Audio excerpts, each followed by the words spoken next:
First, the shock.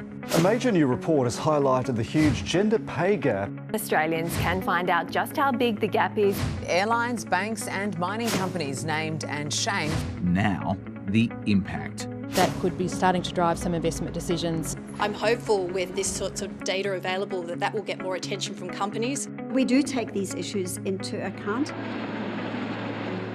Data showing gender pay gaps in our biggest companies revealed some are paying women, on average, less than 50 cents in the dollar compared to what they pay men.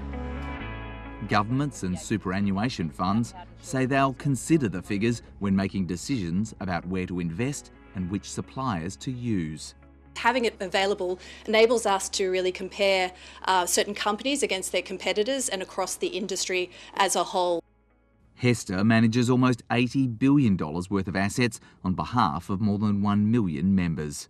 It is, from our perspective, a financial issue. It ultimately impacts the financial returns we deliver members. So that's why it's so important that we do use our voice and our seat at the table in terms of engaging with these companies.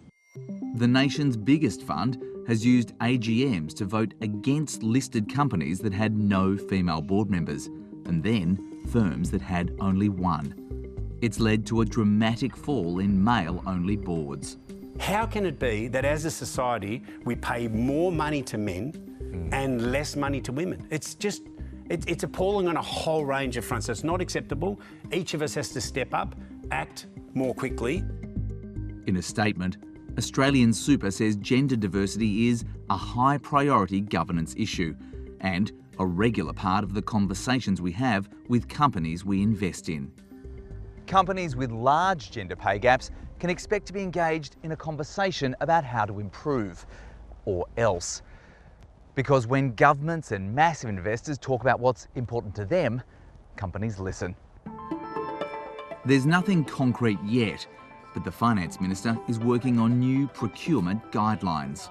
We do have purchasing power and we can use that power to make sure that we're delivering other outcomes as well. The data covers the gender pay gap at every business in Australia with more than 100 workers. Many businesses are starting to look at what the gender performance is of different businesses when they're making investment decisions or when they're making procurement decisions. Professor Cooper expects to see changes in tenders and contracts. I anticipate that we'll see some action where those decision-making around procurement for governments, which is a really significant part of our economy.